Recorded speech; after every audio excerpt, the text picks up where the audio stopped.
Across the world we live, in cities and villages, all part of a greater whole, but we are not alone. They come in herds,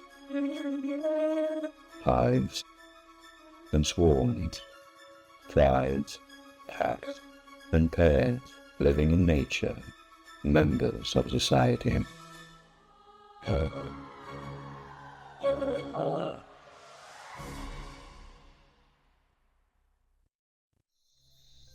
In every continent except Antarctica, primates populate the tropics.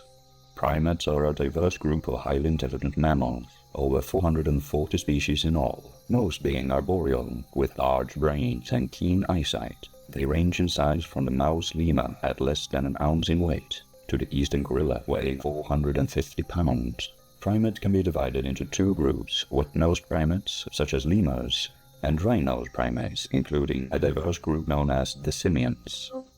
Further divided into the New World monkeys of Central and Middle America, and Old World monkeys and apes existing across Africa and Asia, humans having evolved directly from them. Our closest still living relative being the chimpanzee, a genus of great apes. They can be found in Central and Western Africa.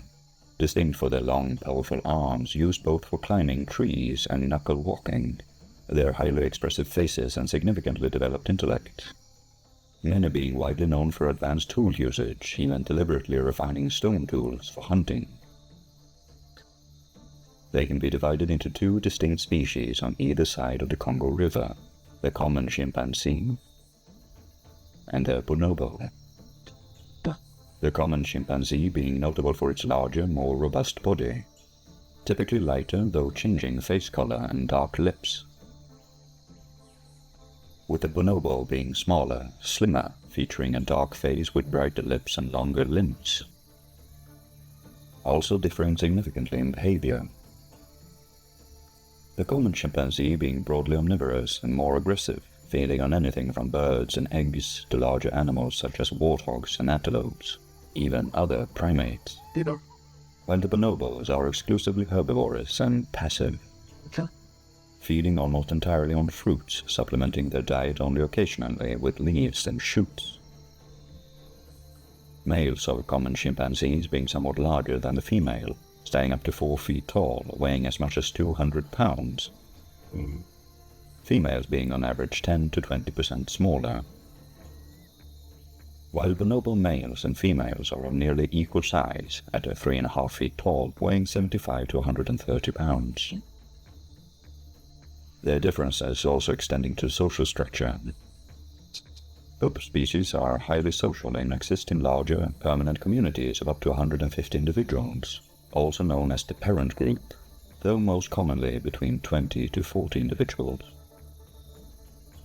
Exhibiting a definitive social hierarchy, often featuring an alpha individual dominant enough to control other members of the community of a lower rank.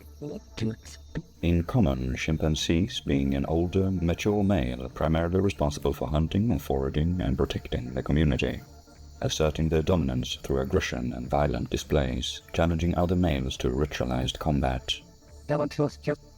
While with bonobos, it's usually an older female, the mother of the strongest male or the most males in the community.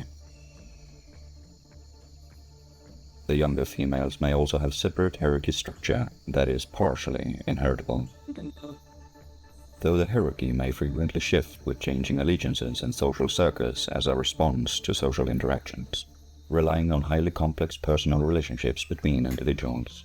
Low-ranking males known to frequently shift social circles in order to increase instability of the community at large in an attempt to destabilize the alpha, gaining further access to the females.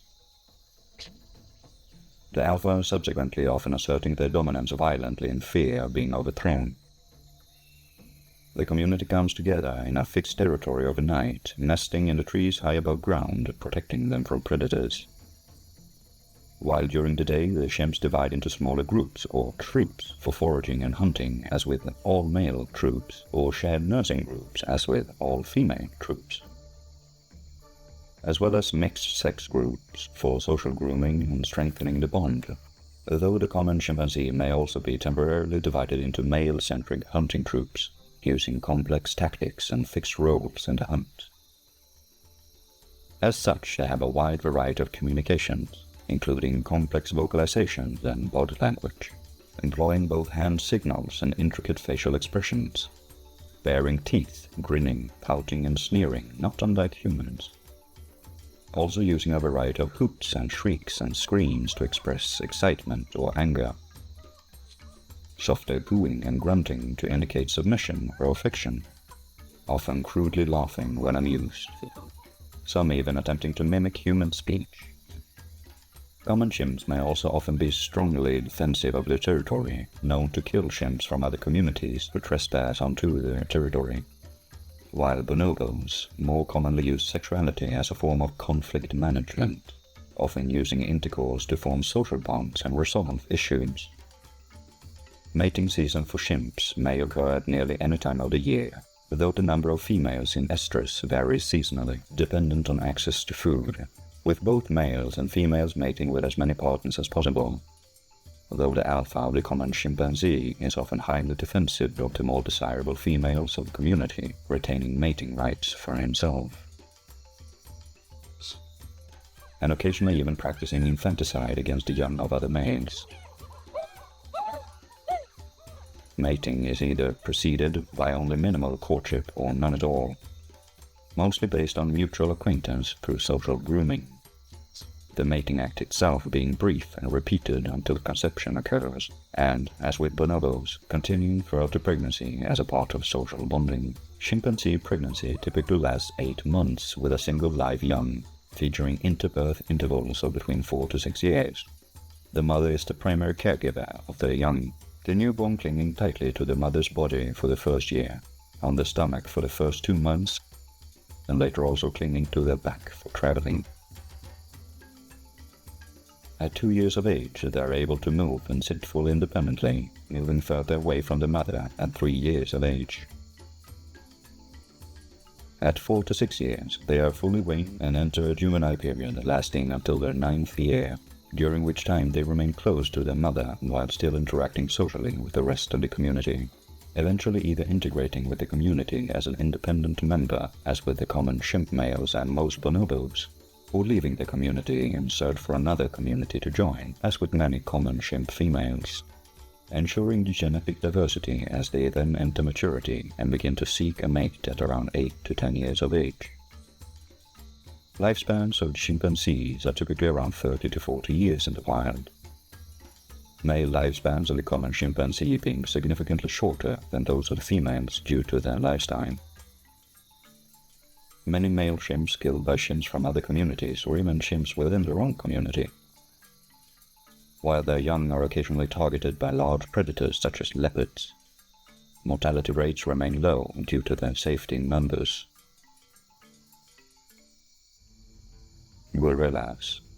Another of the great apes, it roams the jungles and mountains of Central Africa, found mainly around the Congo River and its tributaries, in mountain forests and swamps, as well as lowland bamboo forests and rainforests alike. Gorillas evolved 7 million years ago from a common ancestor of all apes, dividing into 2 species, the western gorilla and the eastern gorilla. Western gorillas being lighter in color, brown or gray with a yellow-tinted forehead, while eastern gorillas are typically larger with a broader chest and longer face, black or blue in color. Both are divided into lowland and mountainous subspecies, lowland gorillas being distinct by their slender and more agile body, while mountain gorillas tend to be bulkier and more powerfully built. They are the largest primates on Earth. Mature males, or silverbacks, becoming as tall as 6 feet, weighing up to 550 pounds, while females tend to be only half as large as their male counterparts. Due to their massive size, adult gorillas are also the only apes that remain mainly terrestrial, only rarely climbing trees, walking on their knuckles and quadruped in a distinct stride, or occasionally as bipeds when carrying objects or for intimidation. Being herbivorous, gorillas feed almost exclusively on foliage such as leaves and stems, though a small percentage of their diet may consist of fruits and various insects. lowland gorillas having seasonally diverse diets, necessitating constant foraging to maintain a consistent nutritional intake, traveling further and further every day, while mountainous gorillas have smaller, more fixed ranges, spending much of their day feeding and constructing temporary nesting sites underground all around their territory, using branches and leaves for both the daytime and night use. Gorillas live in small groups known as troops, commonly made up of one mature adult male or silverback and multiple females and their combined offspring, usually less than a dozen individuals. Only a few troops having been recorded as having multiple mature males. A male develops the characteristic silver-colored fur on his back, as well as unusually large canine teeth at 12 years of age, signaling maturity and dominance, along with superior size, coming far larger than younger males or even adult females. The silverback makes all the decisions and leads the troop through foraging and migration, as well as dealing with infighting and defending the entire troop from predators, occasionally recruiting one of the younger males as a secondary line of defense, known as blackbacks, being between 8 to 12 years old and lacking the silverback hair. The silverback spending a considerable time bonding with the females of the troops, maintaining only weak social bonds with other males, consisting mainly of strict dominance, hierarchies, and competitive displays. While social relationships between females may vary wildly, maternally related females commonly being close, while distantly related females may be outright aggressive. Social interactions between gorillas are thus highly complex and consists of both specific vocalizations, body language, and social grooming, having between 25 to 30 different vocalizations alongside body language and displays. Grunts and barks are used when traveling to indicate the whereabouts of individual group members, but may also be used for disciplinary purposes. Screams and roars are used as warning calls most often by the silverbacks, with deep belches being most common within the group, used to indicate contentment during feeding and resting periods. While during conflict, gorillas have a ritualized charge display to intimidate others, consisting of hooting, standing bipedally, throwing and tearing vegetation, chest beating, running sideways and beating the ground to indicate aggression, and assertions of dominance. Though actual fights are rare, especially in stable groups led by an experienced silverback, gorillas are also able to laugh as well as grieve, displaying rich emotional inner lives, as well as a high intellect, having been shown to use simple tools and even weapons when necessary. Mating may occur at any time of the year, whenever the females are fertile, typically once a month. Though outward ovulation signs are subtle, females will instead approach the silverback first, drawing his attention by reaching out and slapping the ground, making eye contact, and pursing her lips to signal her intent. After which, the silverback will grunt repeatedly to reciprocate before mounting her. Mating is repeated until conception occurs, as the silverbacks commonly has exclusive mating rights, rendering gorillas polygynous, though in the rarefied troops with multiple mature males, females may mate with multiple males.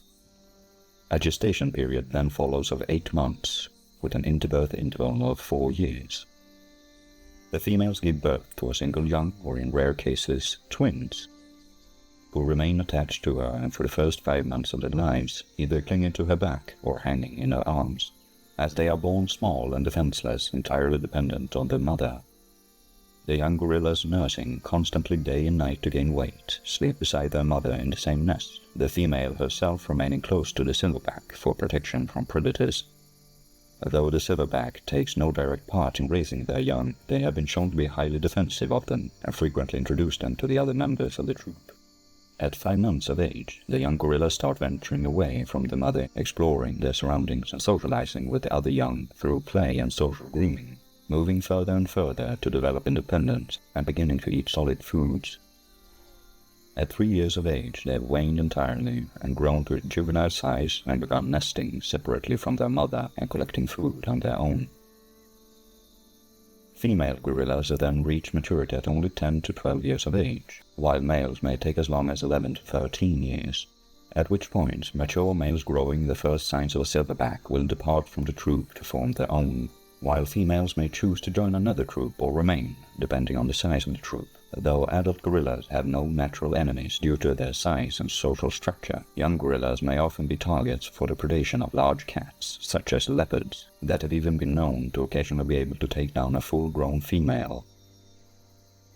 Once adult and fully integrated into a troop, mortality rates drop sharply. Most gorillas are leading relatively long lives, up to 40 years of age in the wild. The orangutan, another great ape, it is distinct in appearance for its long arms, reddish-brown fur, and the large size, with males significantly larger than females, often weighing twice as much. Found today only in Indonesia and Malaysia, it evolved 14 million years ago from the same common ancestor as the gibbons. Orangutans can be divided into two species depending on the island they inhabit: the Bornean orangutan and the Sumatran orangutan. Found only deep in tropical rainforests and swamps, in both mountainous and lowland areas, they spend nearly their entire lives in the trees, feeding, resting, and traveling by climbing from tree to tree, avoiding predators on the ground such as tigers, leopards, and crocodiles. They are also known to be exceptionally intelligent tool users, using primitive tools to gather food as well as construct nests, their diet consisting mainly of fruits, but also leaves, shoots, bark, insects, and honey, even bird eggs. Using their highly developed hands and feet to manipulate sticks and stones to reach inside trees for insects or to crack open fruits, even sharpening cutting tools to cut through hard shells and tree trunks, as well as using their high intellect and good memory to recall fruits of particular trees having regrown recently, and social trading, even able to exhibit complex reciprocity between individuals, tracking the value and importance of gifts over time and reciprocating gestures. Orangutans feed mainly in the early morning, resting during midday and traveling through the late afternoon, before constructing a new nest by tying together branches using vines to form a leafy bed high above ground, even creating makeshift pillows and blankets with tied together leaves and foliage. Living mostly solitary lifestyles, most orangutans only rarely meet, being either transient, as with juveniles and subadults, or with clearly defined home ranges, as with mature adults. Ranges which they may defend with force from other orangutans. Most home ranges of rival males being far apart, while the ranges of many females may be included within the home range of a male who is their main mating partner. Despite this, they are known to be highly communicative, being generally characterized as solitary but social, using a variety of calls and body language to communicate with other orangutans, body language including play fighting and patting, as well as limited social grooming and posturing. Even complex facial expressions and glances to convey meaning, which may be used both to strengthen social bonds as well as indicate dominance or aggression.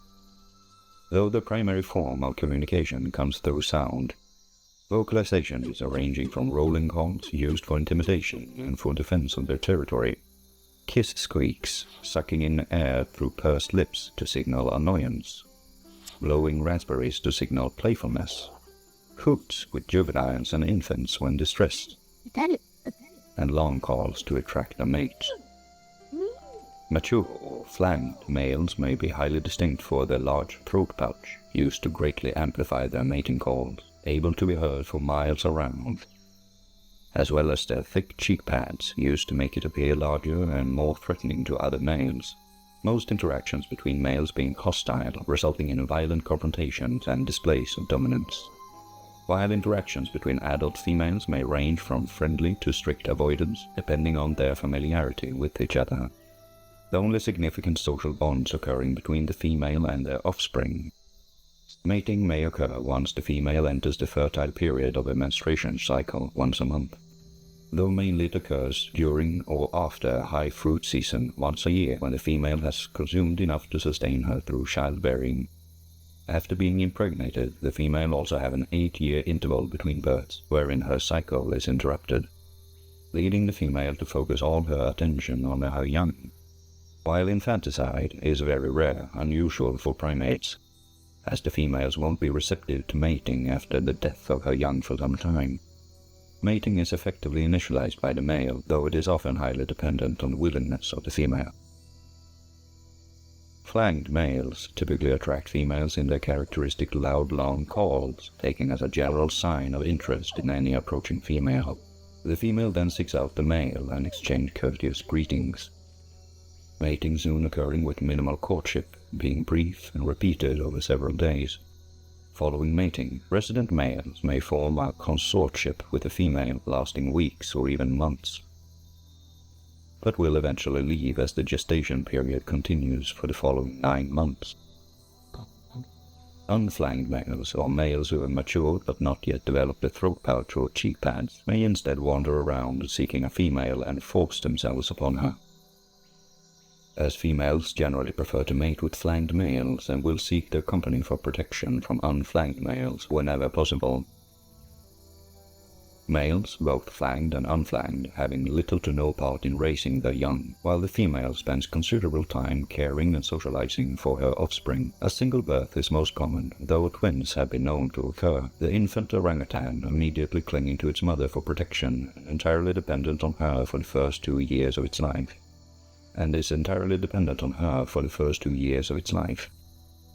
Staying in constant physical contact with its mother, clinging to its back or stomach. As it is small and defenseless and unable to eat solid foods until then. Being primary targets for medium-sized predators such as clouded leopards and wild dogs. After which the young orangutan will begin to learn how to climb trees and branches and how to gather fruits and other food, though it remains close to its mother until weaning at 4 years of age. Often holding hands while climbing through trees. Often an older offspring will assist in raising the infant and help it learn to climb and forage for food. Adolescent orangutans will then begin to socialize with other orangutans in the vicinity, mainly other juveniles of similar age.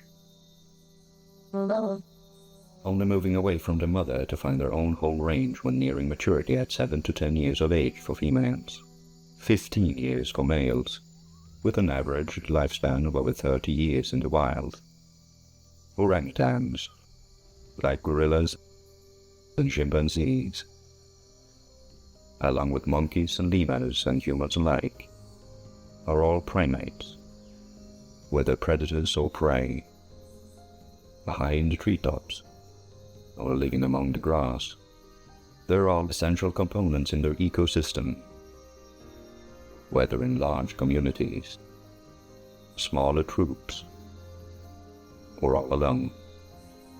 They're all part of an animal society.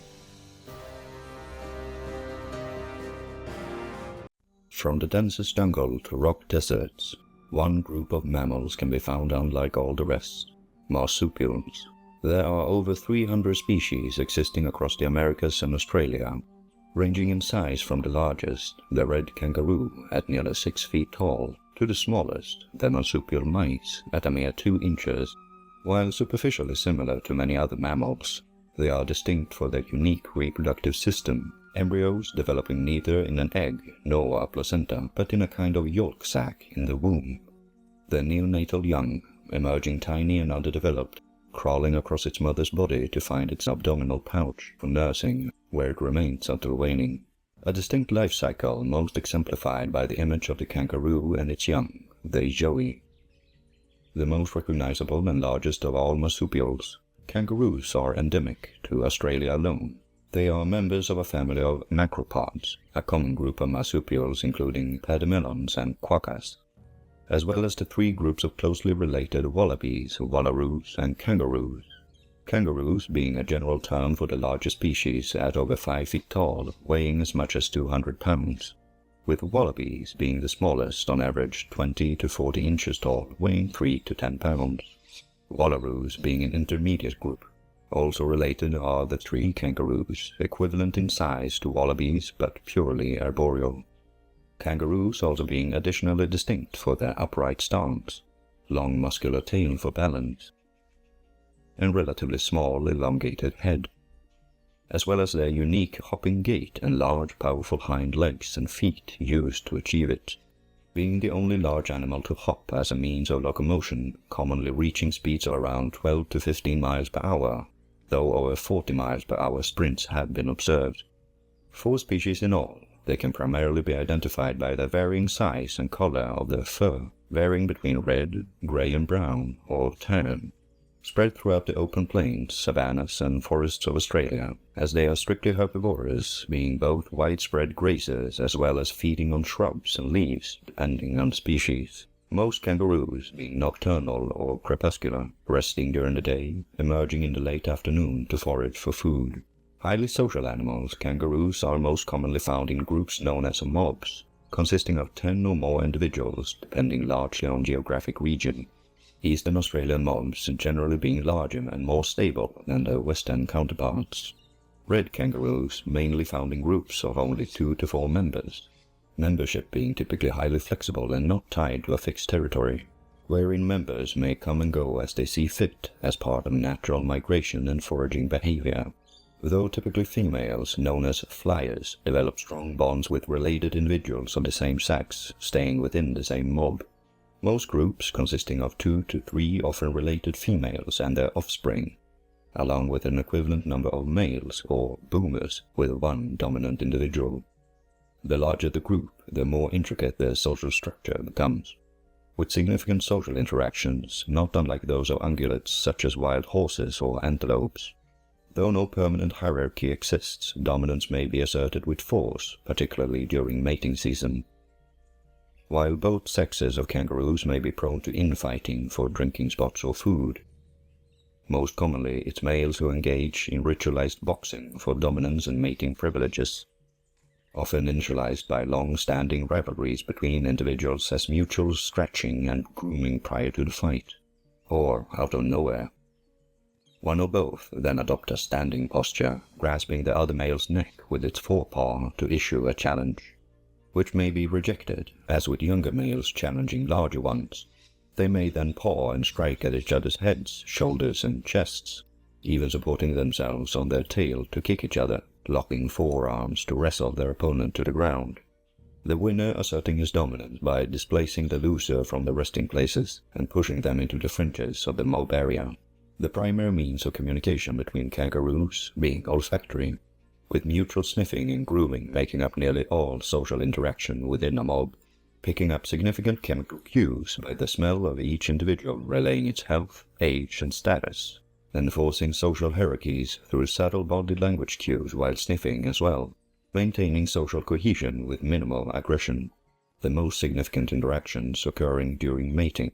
Kangaroos may mate all year round, mature females going into estrus approximately every 5 weeks, though their reproductive cycle may be temporarily halted due to harsh environmental conditions, such as severe drought. It remains relatively uncommon for most species. The estrus female initializes seeking out a mate, roaming widely to attract the attention of males through sniffing and body language. Once a mate has been found, the kangaroos form a consort pair, mutually courting each other over a period of days, which may also attract rival males, causing fights for dominance and mating rights. The victorious male initially approaching the female slowly to avoid startling her. After a prolonged courtship of the male licking, pawing and scratching the female, they mate.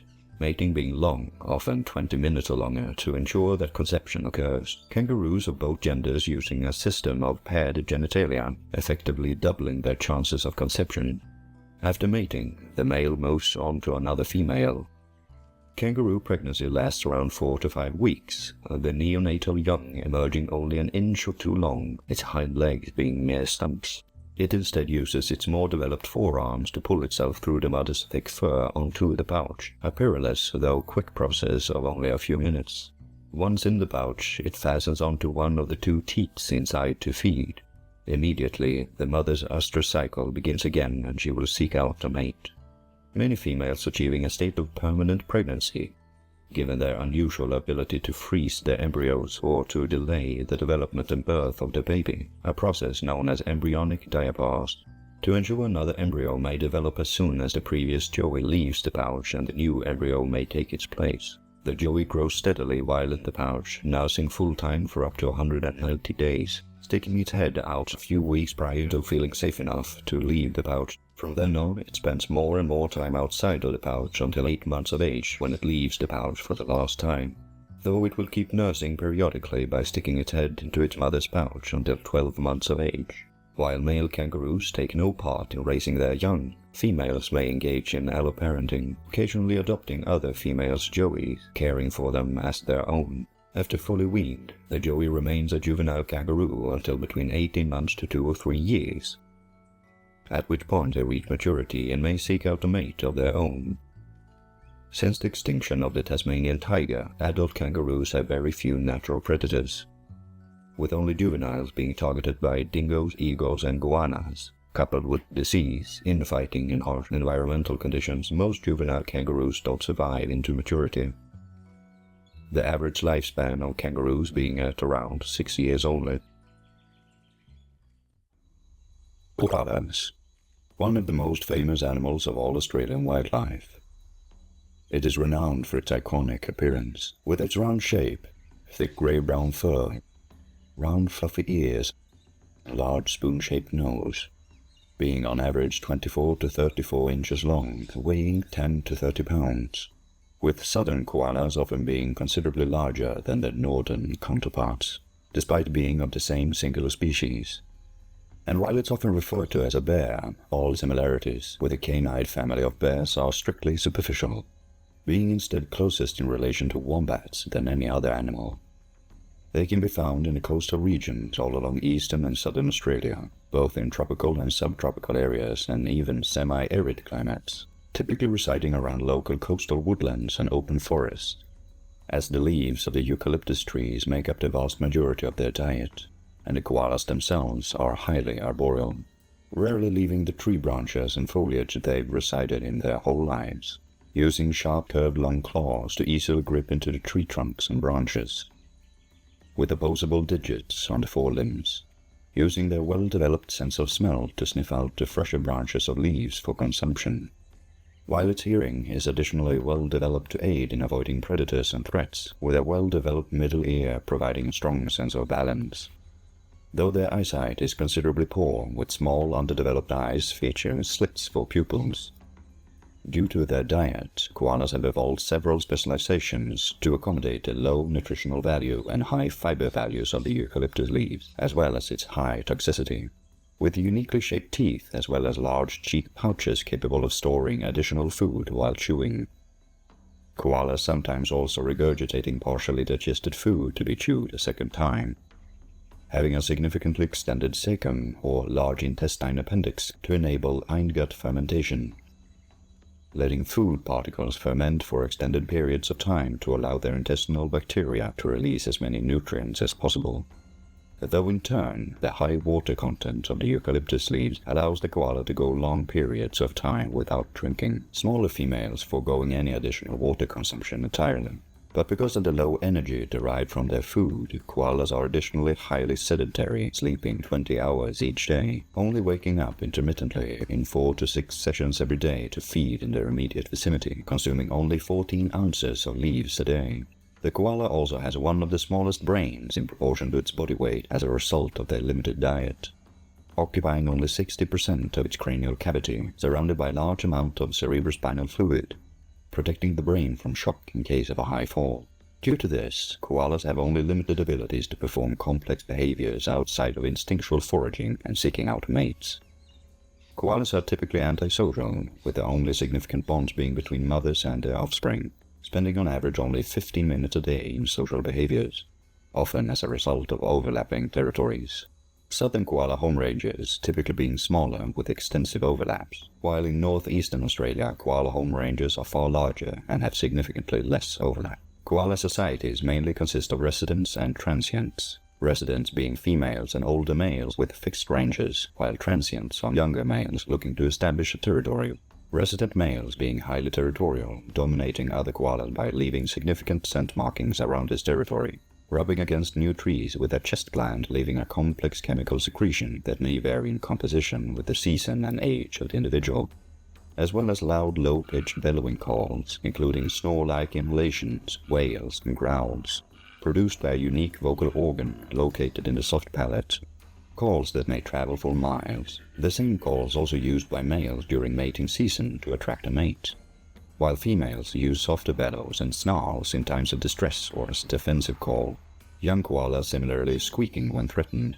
Despite their lacking eyesight, many koalas also use a variety of facial expressions to signal anger, fear, defensiveness, and submission, particularly among males and pregnant or lactating females, who are more likely to become involved in fights and territorial displays, including biting, wrestling, and chasing behaviors, cornering intruding koalas to drive them out of specific areas or trees. Koalas have fixed annual mating seasons, commonly around September until April at the latest. Because of their larger size, males may often force themselves onto nearby females if not responding to his calls. Her screams inviting him off, attracting other nearby males, which may in turn result in male-on-male combat for dominance prior to mating, allowing the female to assess the more virile dominant male, after which she submits to him willingly. Many males accumulating significant scarring on their exposed noses and eyelids as a result. Mating itself is then quick and repeated, after which the male leaves to seek out another mate, taking no part in caring for the female or their offspring, while the female attempts to gain as much weight as she can for the oncoming pregnancy. Koala gestational periods lasting for 35 days, with interbirth intervals of 1 to 2 years. The female giving birth to a single joey, with twins being a rarity. The young are born as an embryo, weighing less than a 50th of an ounce. Though they may have a relatively well-developed upper body, as well as respiratory and digestive systems, it crawls into its mother's pouch to continue the rest of its development over the next year, suckling on one of its 2 teats, the mother preparing its young for its eucalyptus diet by pre-digesting the leaves only as it begins to venture out of the pouch, finally at 6 months of age, producing a fecal pap that she then feeds to its young. By 9 months of age, it will have already exceeded 2 pounds in body weight and developed its adult fur. It rides its mother's back from then on, gradually spending more and more time away until fully weaned at 12 months of age. Once the mother becomes pregnant again, she severs all bonds with its previous offspring, becoming aggressive and driving its young out to seek out a territory of its own. Females then become sexually mature at 3 years of age, while males only mature at age 4, beginning scent-marking behaviors and territorial markings. Despite their sedentary nature, koalas have few predators, dingoes and large pythons being the primary threat for adults. While large predatory birds, such as eagles and owls, may prey on juveniles, koala lifespans range from 13 to 18 years in the wild, females commonly living longer due to high mortality rates among males. Around age 6, the molar of the koala begins to wear down and their chewing efficiency slows gradually. Once they reach their early teens, many koalas lose their teeth completely and the animal dies of starvation. Possums. A wide term to describe 2 distinct groups of marsupials. They are possums of the Americas, over 100 species in all, and true possums of Australia, Papua New Guinea, and Indonesia, 70 species in all. True possums actually being closer in relation to kangaroos, while opossums diverge early from a common ancestor of all marsupials, being the only marsupial found in the Americas, though the opossum were the first to be described and earned the moniker of possum. The 2 groups are superficially similar, being small to medium-sized marsupials, with short stocky bodies, long snouts, and thin muscular tails. The external differences between the 2 groups being subtle. True possums generally having fur-colored tails, larger ears, and a narrower snout, while opossums have only light fur or scales on their tails, smaller ears, and a larger, more prominent snout. Possums may range in size from the largest, the bear cuscus of Indonesia at 4 feet in length, weighing up to 15 pounds, to the smallest, the Tasmanian pygmy possum, at less than 6 inches in length, weighing 1/3 of an ounce. Either brown, black, white, or gray in color, they are broadly omnivorous or herbivorous, as well as highly opportunistic, feeding on anything from insects and bird eggs to fruits and foliage, even smaller mammals. True possums typically exhibiting greater dietary specialization than opossums. with many species of true possum preferring individual insects or plants over all others. While opossums can often be found to eat almost anything, with an unusually diverse array of teeth to accommodate almost any diet. Both groups are generally nocturnal foragers, preferring to sleep during the day in a primitive nest in a hidden crevice or hollow tree, often filled with twigs and leaves, emerging in the late afternoon or at night to hunt, frequently being partially or fully arboreal, often found climbing trees and man-made structures in search of food, with a prehensile tail to aid in climbing, not unlike New World monkeys, though it is too weak to support the entirety of the possum's weight. Generally solitary, only a few species of possum may come in pairs or smaller familial groups. They are instead often openly hostile to any other individual of the same species and highly defensive of their territory, possums often being either partially transient or with fixed home ranges, while opossums are almost exclusively nomadic, particularly males prone to violent clashes when encountering one another, biting and scratching each other, many males often covered in scars as a result. As such, vocal communications may vary greatly, but remains largely primitive, primarily consisting of hostile barking, snarling, hissing and shrieking for threats and displays of dominance, with non-verbal communication often limited to basic signs of aggression or submission. Their only other form of communication occurs through scent markings, many possums marking their territory with urine and by rubbing against tree trunks with their scent glands, as well as distributing their saliva on branches, emitting a powerful musky odor, signaling the age, sex, and status of the individual, warding off members of the same sex while attracting mates. While all possums are typically polyestrous, the female entering into estrus every 30 to 60 days, many possums are limited to only 1 or 2 litters per year, depending on building up fat reserves to prepare for birth, giving, and lactation. Mating season typically occurs around spring or early summer for most species, when food is still abundant, both sexes often having multiple partners, courtship being either simplistic or non-existent. Male opossums, for instance, attracting their mate by emitting a clicking sound out of the side of their mouth, which is then reciprocated by the female prior to mating. Mating is quick and seldom repeated for any significant duration. The male then either leaves voluntarily or is forced out by the female, taking no part in raising their young.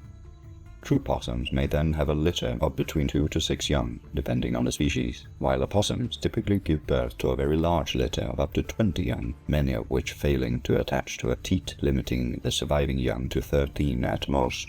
Unlike other marsupials, opossums possess a primitive kind of placenta assisting in the development of their young, though the gestational period remains the same for both groups at between 12 to 16 days, up to 30 for some species.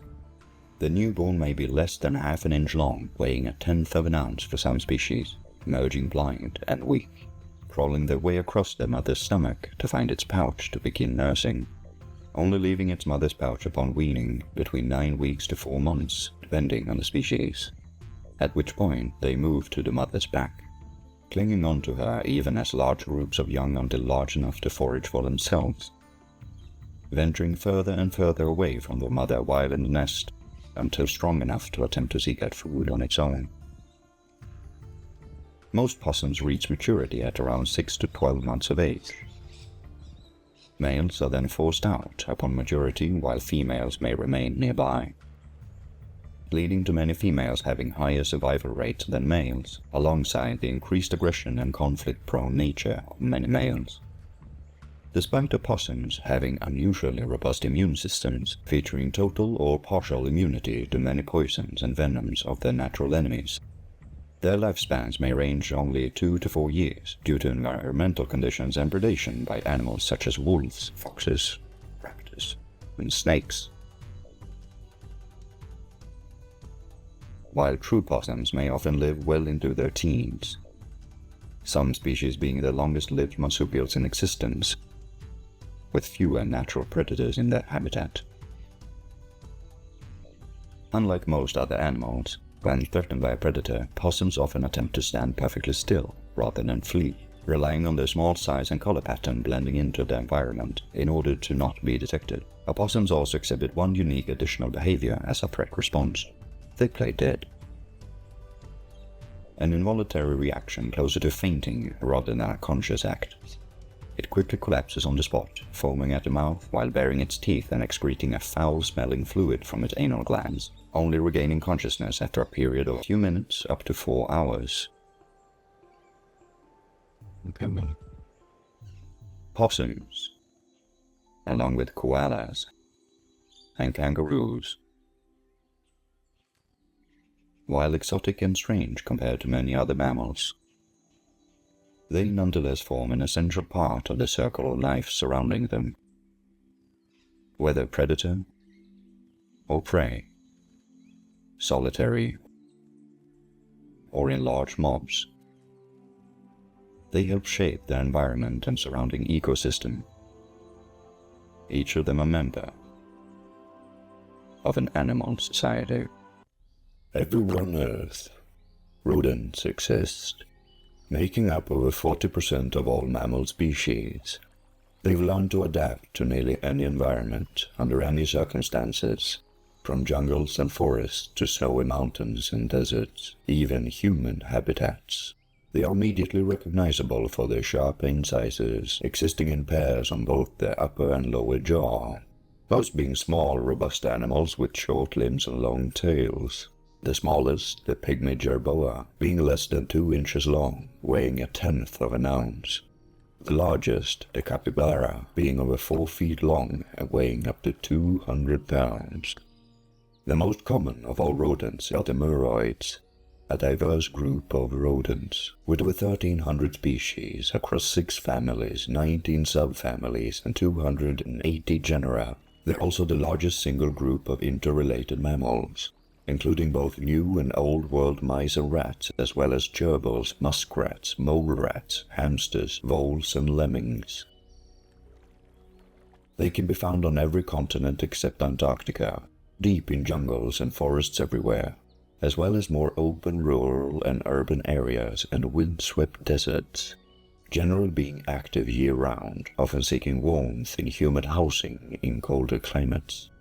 Most being exclusively terrestrial, while a few may be semi-aquatic. All being small, short-limbed rodents distinguished for their adaptability, often omnivorous, an opportunistic diet, a pointed head and sensitive whiskers, and quick speed. They range in size between a mere 2 inches long, as with some species of hamster, to up to 2 feet long, weighing 4 to 5 pounds as with many muskrats. Most muroids are either nocturnal or crepuscular, foraging for food under the cover of darkness to avoid predation. Primarily resting during the day, though limited activity still remains common. Their diet ranging from seeds, fruit, leaves, shoots, and roots, to insects and other invertebrates, as well as carrion. A few larger species targeting other smaller mammals as well.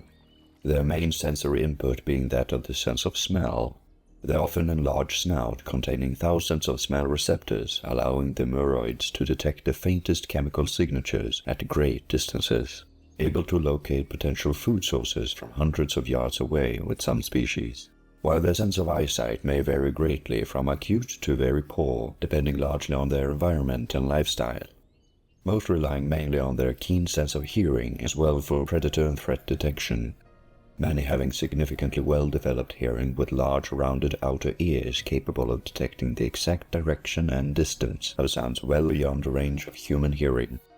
While in nature, most muroids take shelter in cup-like nests inside crevices and burrows, such as tree hollows and termite mounds.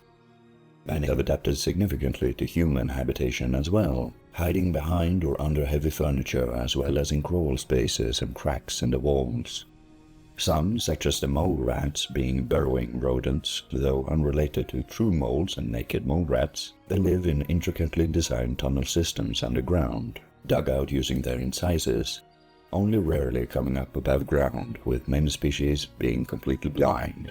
Most muroids have fixed permanent or transient territories and foraging grounds, often centered around a consistent source of food, generally being solitary. They may easily become territorial and defensive towards unrelated individuals, hissing or attacking any newcomers encroaching on their territory.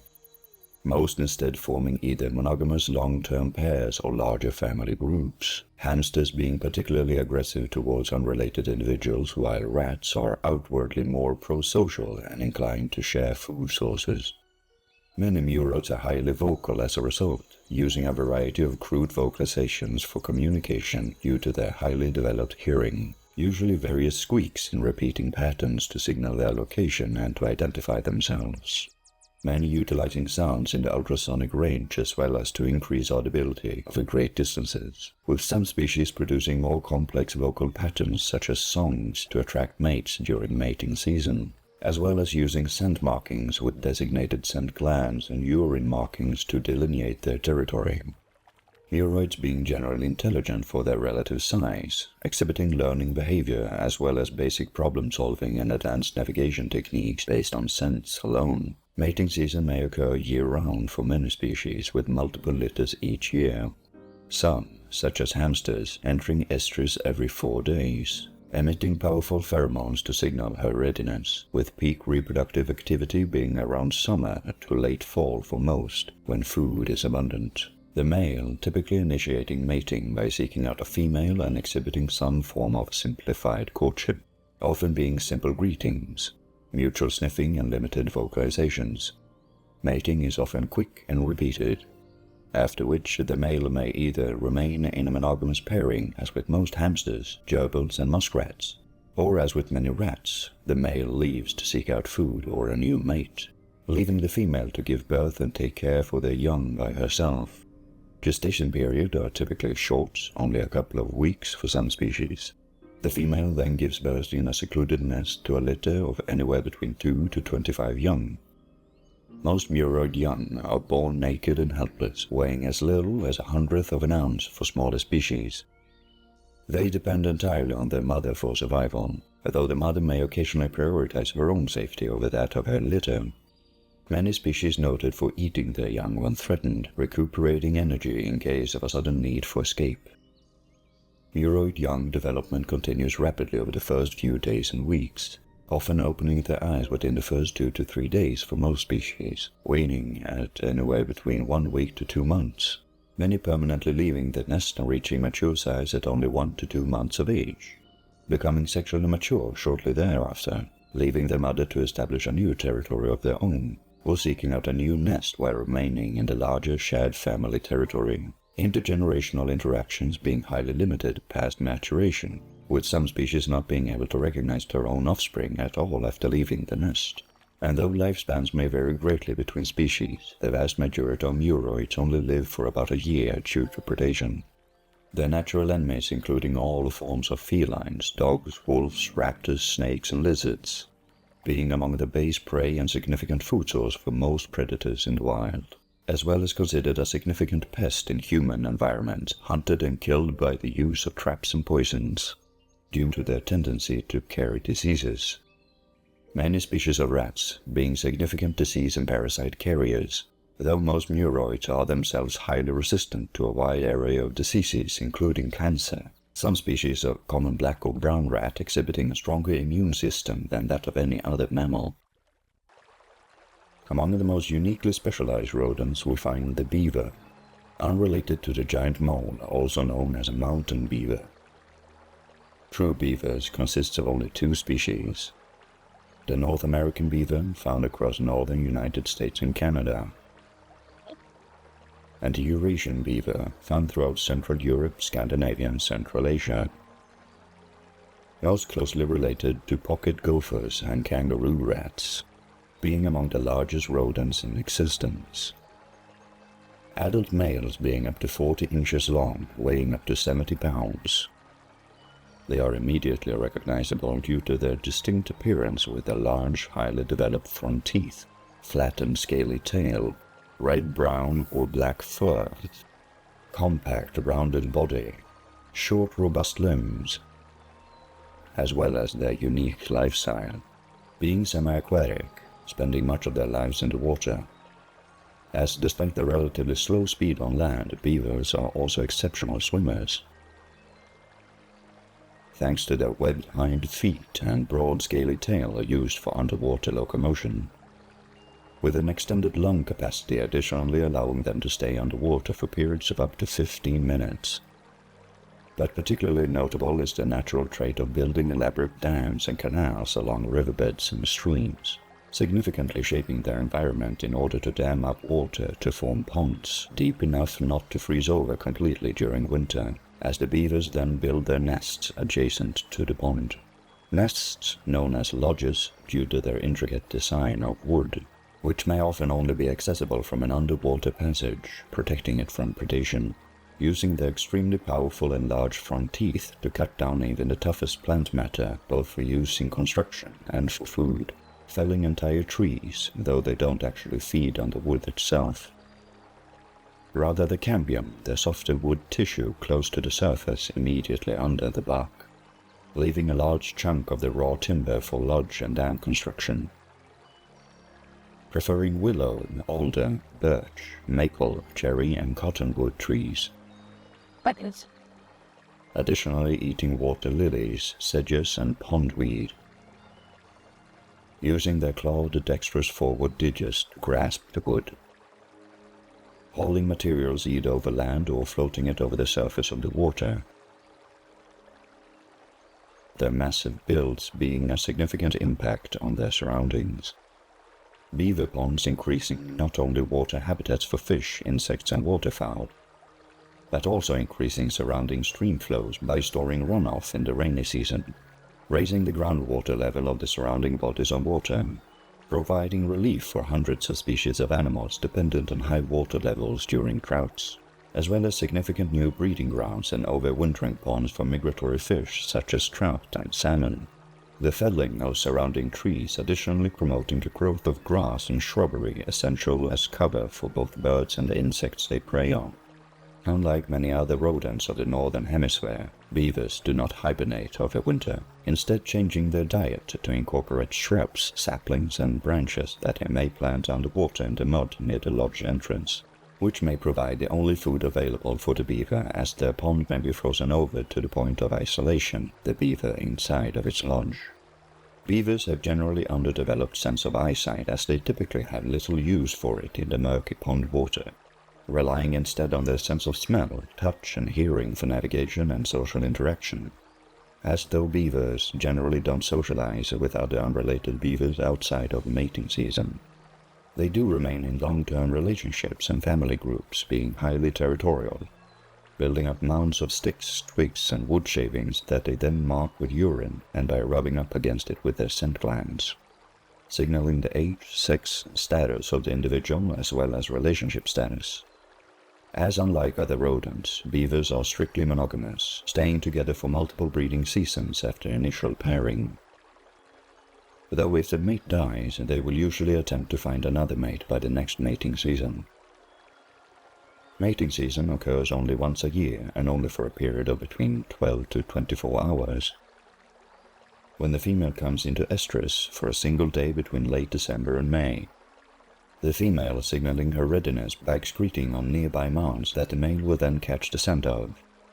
In the case of first-time mates, the male will adopt the territory adjacent to as many young unmated females as possible, joining the territory of the first female accepting him, forming a larger shared family or paired territory, with a new joint family lodge built by the largest pond of the territory. Mating itself is quick and commonly occurs in the water. Gestation periods last on average between 105 and 128 days, depending on the species. The female preparing a soft bed of foliage, sticks and twigs in the upper room of the lodge for birth giving. Typically anywhere between 1 to 9 young or kits are born, depending on the availability of food and the overall health of the mother, though commonly only 3 or 4 at most. Unlike many rodents, the eyes of the kits are open from birth. They are covered with a soft juvenile fur weighing about a pound each.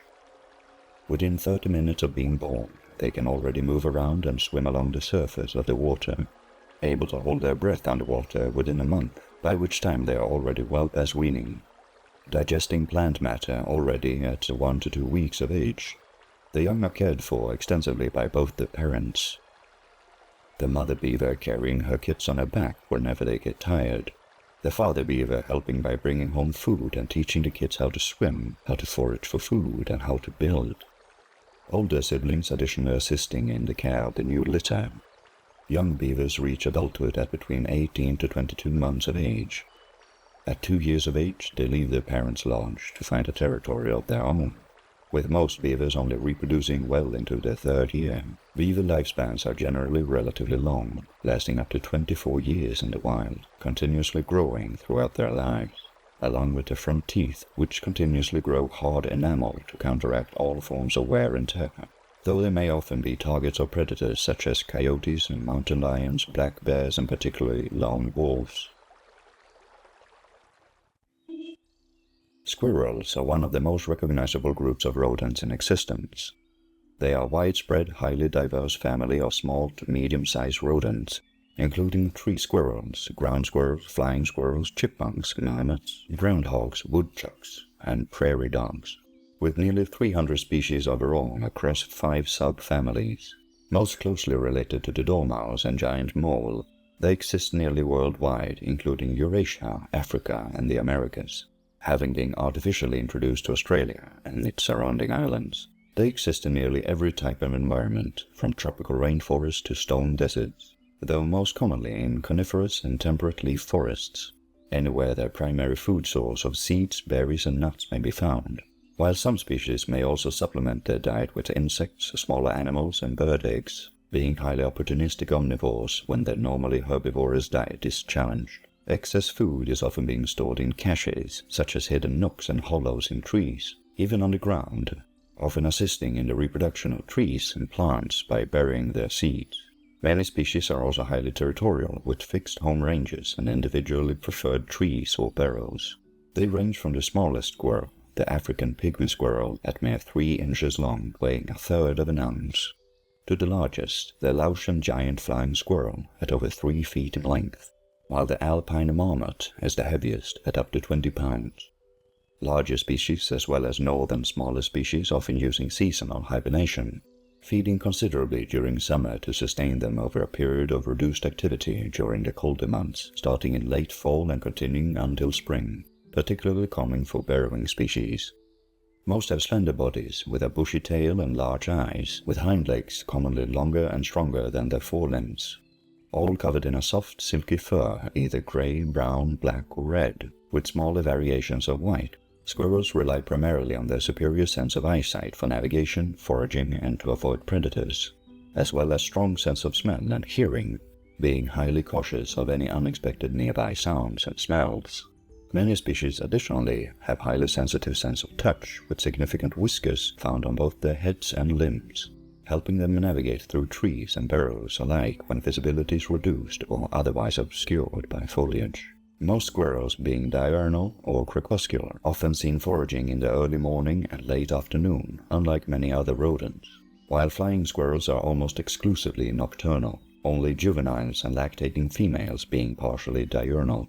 Ground squirrels in particular spending most of their time within their burrows in hibernation, only coming out for a few hours each day to forage for food which they then bring back to the burrow, while tree squirrels are considerably more active and less sedentary, continuously searching for food across the entirety of their home range. Social behavior may similarly vary between species. Ground-dwelling squirrels, such as ground squirrels and marmots, often being highly social, forming well-developed colonies centered on one or more families of interrelated individuals led by a dominant male. Families usually numbering between 5 to 10 or up to 20 individuals. Prairie dogs even forming large so-called town colonies, consisting of between 15 to 26 families, further divided into wards or smaller clusters of family groups with overlapping territories, utilizing social grooming for colony cohesion, while tree-dwelling species are considerably more solitary, as well as the ground-dwelling groundhogs, though even they may group together in family group nests overnight. As such, communication between squirrels is extensive, although simplistic, mainly consisting of a variety of chirping and squeaking vocalizations for formal identification and to signal alarm, as well as body language and scent markings. Many squirrels using scent glands or urine markings on trees to delineate their territory, as well as to attract a mate. Mating season for most squirrels occur once or twice a year, depending on the species and age of the individual. Many younger females normally having only a single litter a year, often in late winter or early spring, while older squirrels may have a secondary litter in the summer, most ground squirrels being polygynous, with one male mating with several females, often in the form of harems, where the male will mate with a select few females repeatedly at the same time. Though a few species of marmot have been shown to form long-term monogamous pairs as well. While many tree squirrels are polyandrous, the female pursued by several males in competition with one another, mating with between 1 to 16 males each mating season during a limited fertile period. Mating is often preceded by a period of courtship, the male either courting the female through social grooming, calls, and chasing, or by presenting her gifts of food. Mating itself is usually very quick and repeated until conception occurs.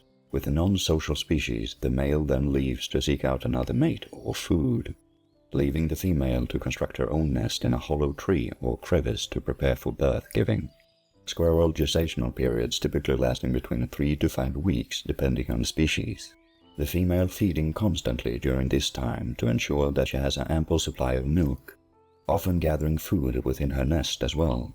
Commonly between 2 to 6 young are then born, though up to 9 are possible for some species. The young are born small, naked, toothless and blind, weighing less than 1/10 of an ounce, the female often being the only primary caregiver of her young, nursing for a period of up to 6 to 10 weeks, the young quickly developing with their first coat of fur emerging after 2 to 3 weeks, their eyes opening soon thereafter, developing all their teeth by a month old, at which point they may start consuming solid food and begin to venture out of the nest. Most species reaching adult size at between 6 months to a year, maturing around the same time, as females need to reach a minimum body mass before being able to enter estrus. Commonly the offspring either leaves the nest on their own at this point or are forcibly removed, with the female becoming increasingly hostile, particularly males being regularly forced out of the birth territory. While in more social species, females may sometimes remain. Fertility rate among juvenile squirrels is high due to predation from dogs, cats, raptors, and snakes. Squirrels are also significantly affected by diseases and parasites.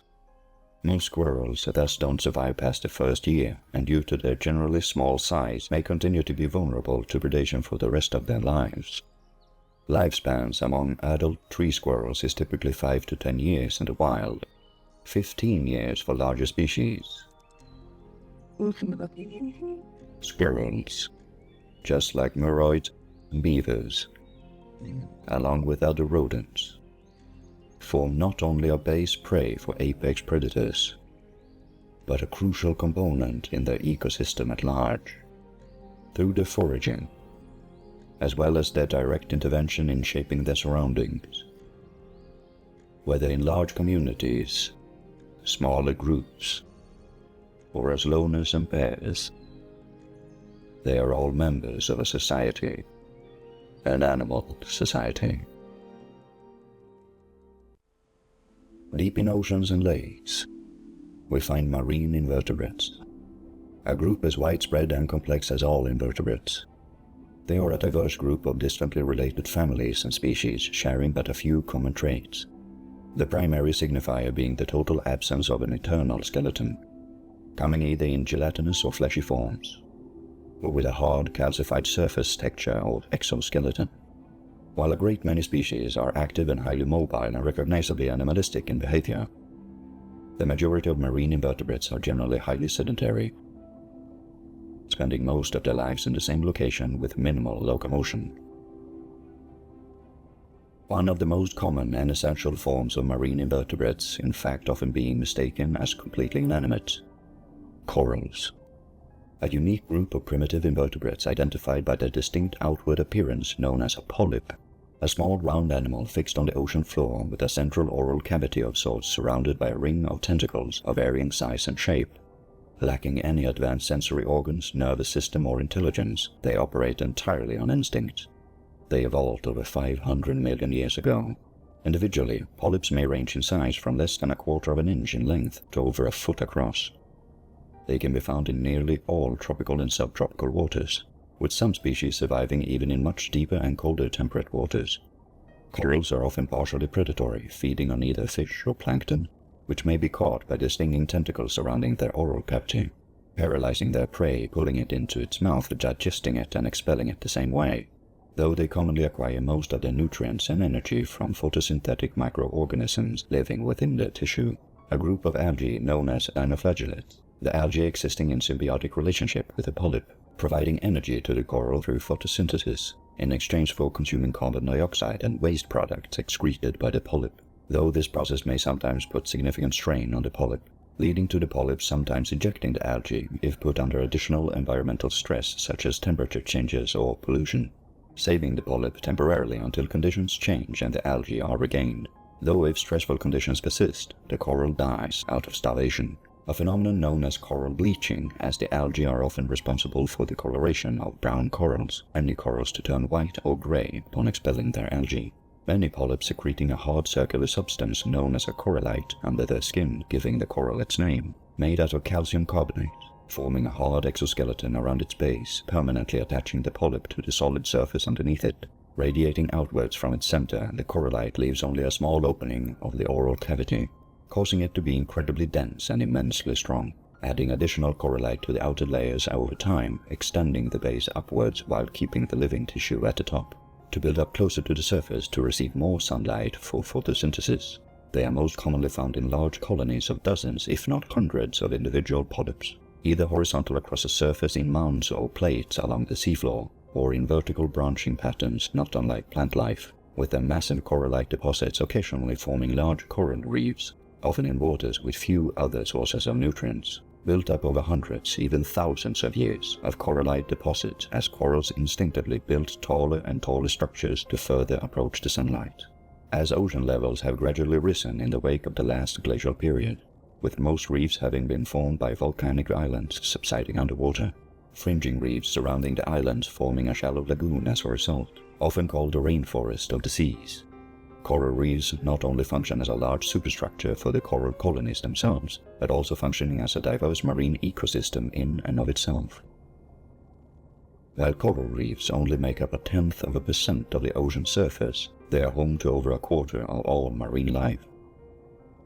The intricate layers and branching structures of the corallite allowing highly nutritious spaces for microorganisms and other polyps, further providing habitats for all kinds of fish, mollusks, sponges, worms, and crustaceans.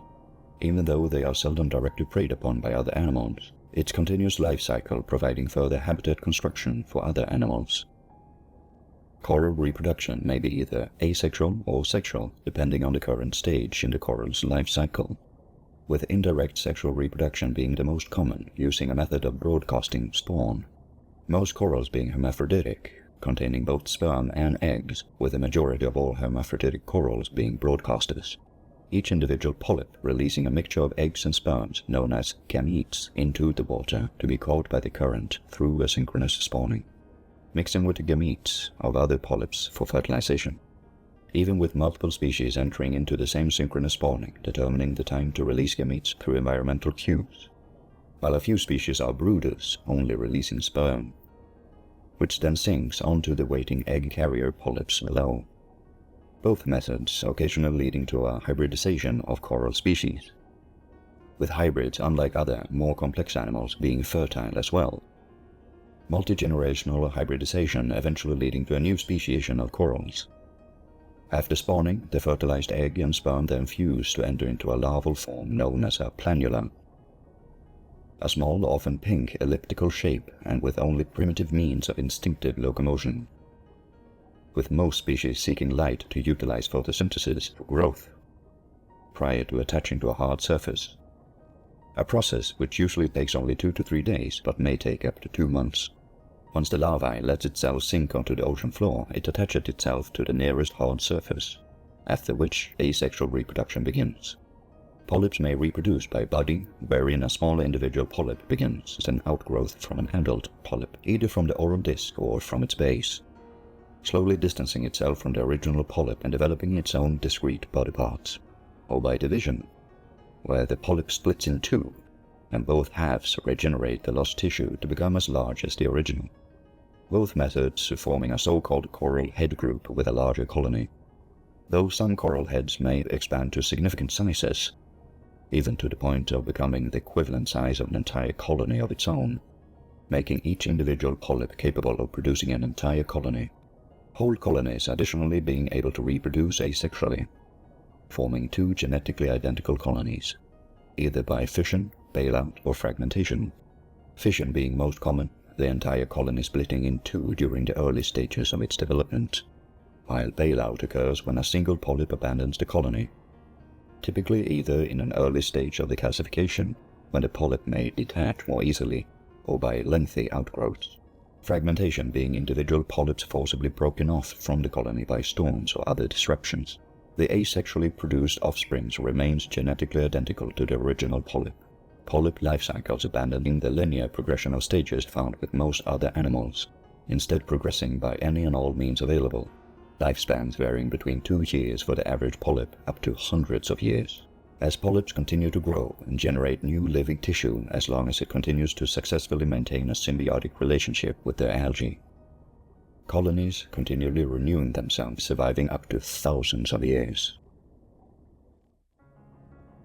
Few marine invertebrates are as commonplace or as recognizable as the jellyfish, found in every ocean on the planet at every depth. They are primarily marine animals, though some may also be found in freshwater lakes and ponds. They are among the oldest living groups of animals, having evolved over 700 million years ago. They have remained largely unchanged since then, all closely related to corals and anemones. They are as diverse as they are widespread, being spread out across 4 classes, dozens of families, and hundreds of species, with additional groups such as the Portuguese man-of-war and the comb jellies often being confused or conflated with a true jellyfish, though they are only distantly related. They may range in size from less than 1/10 of an inch in diameter to nearly 7 feet across, with their tentacles and mouthparts becoming as long as 120 feet for some species. Their primary form being immediately recognizable for their soft bodies and gelatinous umbrella-shaped bell and trailing tentacles, known as their medusa form, being the last life stage of most jellyfish. As jellyfish development typically occurs in phases which may vary between species, commonly ranging from fertilized eggs to larval stage known as planulae, being free-floating gelatinous blobs searching for a permanent feeding site. Once attached to the sea floor, the jellyfish goes through a lengthy polyp stage, most polyps being only millimeters in size and often indistinguishable from coral polyps. Jellyfish polyps may be either solitary or colonial, with colonial polyps sharing a single stomach cavity through what is known as a strobylation, feeding continuously for a period of months, sometimes even years, with the transition from polyp to fully formed jellyfish often being seasonally linked. When the climate is found to be favorable, usually in the warmer months, the polyp will then trigger the next stage, a fleeting ephira, a free-swimming partially formed medusa. It then develops into a full-sized medusa shortly thereafter, growing steadily until fully reproductive, continuing until its death. While a few species may go directly from egg to medusa or from egg to polyp, skipping the intermediate steps entirely. These drastic transformations are made possible through their physical simplicity, consisting of up to 98% of water. Their soft bodies containing the absolute minimum of required organs, often being partially or almost completely transparent as a result. Lacking any form of digestive, respiratory, or circulatory system, having only a loose network of nerves as opposed to a central nervous system, enabling a basic sense of touch through a distributed net of independent nerve cells throughout its body, with some species also having light-sensitive organs that can enable them to differentiate night from day. Their bodies instead primarily being composed of a gastrovascular cavity where digestion takes place and nutrients are absorbed, as well as crude muscle rings for locomotion for the mobile stages of their life cycle, making jellyfish among the most energy-efficient swimmers of all animals, moving through the water by radically expanding and contracting their bell-shaped bodies to push water behind them. Though they only have a limited control over the precise direction of their movements, most willingly floating along with the ocean current. In their medusa form, jellyfish also exhibit a varying degree of articulated tentacles, threads, and oral arms as means of drawing food in. as medusa are exclusively carnivorous, feeding on plankton, crustaceans, smaller fish, and fish eggs, as well as other jellyfish. Hunting passively using their tentacles as drift nets, with most species additionally having the ability to sting their prey through thread-like tentacles with specialized stinging cells known as nematocysts, piercing the skin of its victim to inject various forms of venom, either inducing paralysis or death in their intended prey. Stinging their prey into submission and bringing them into the gastric cavity for digestion, expelling the remains through the same opening, some being considerably deadly even to large animals as a means of self-defense. While many polyps are either plankton feeders or even survive by photosynthesis, much like their coral counterparts.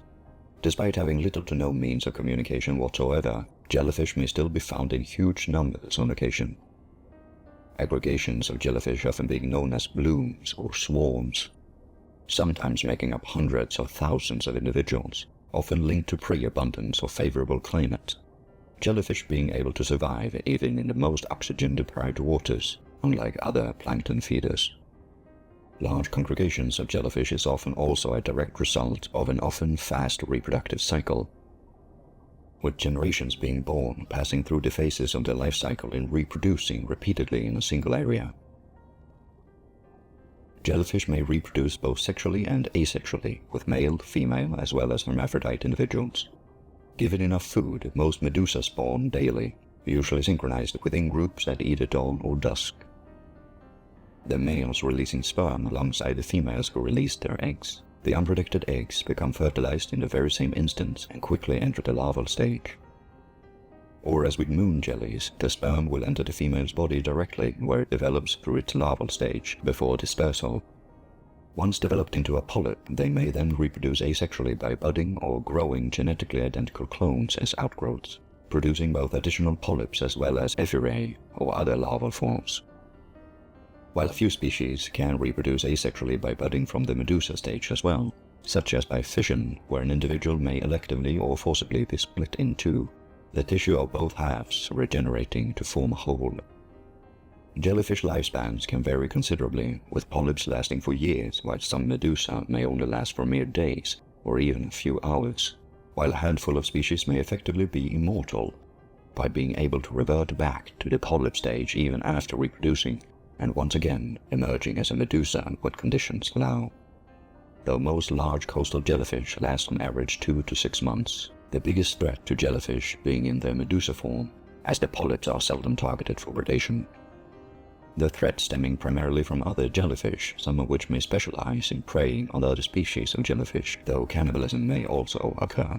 Other predators may include tuna, sea turtles, and sharks, though these instances are rare, with jellyfish in most areas being the top predators of their habitat, not only feeding on fish eggs and smaller or juvenile fish, but also being a formidable competitor for food resources to larger marine animals as well. Octopuses, also known as octopods. With over 300 species described, they make up the largest majority of cephalopod mollusks, a group also including squids, cuttlefish, and the nautiloids, further related to snails and slugs, along with clams, oysters, and scallops. They are immediately recognizable for their large, almost entirely soft body, devoid of any internal shell or bone. The only hard part commonly being a bony beak made out of chitin, as well as their 8 characteristic arms, usually with suction cups, distinct from the longer feeding tentacles of squids and nautiloids, used both for locomotion across the sea floor by walking as well as for swimming, though octopuses may also utilize jet propulsion of water as an alternate means for swimming, forcibly ejecting a stream of water sucked in through the gills by a series of muscles coming out through 2 muscular siphons for precise aiming, enabling a fast escape or pursuit. Octopuses range in size from the largest, the giant Pacific octopus, confirmed to weigh up to 150 pounds with a full body length of nearly 10 feet, to the smallest, the octopus wolfie, weighing less than a 20th of an ounce at less than 1 inch in length. Females of all species being typically larger, sometimes by an extreme difference in size. The blanket octopus female at 6 feet long being nearly 100 times longer than the male, weighing nearly 40,000 times the weight. Octopuses may also inhabit a wide variety of marine environments, including coral reefs, the open ocean, and the ocean floor itself. Able to adapt to nearly any climate, from inhabiting polar waters to hydrothermal vents with temperatures exceeding 300 degrees Celsius. Most being able to survive outside of water for extended periods of time as well, though they are exclusively found in saltwater environments, unable to cope with the osmotic change of staying in a non-saline environment. Unlike squids, most octopuses also notably lack a hard, bony mantle encompassing the head, the octopus mantle instead remaining almost entirely gelatinous, enabling the octopus to squeeze itself into nearly any small crevice or crawl space to avoid detection.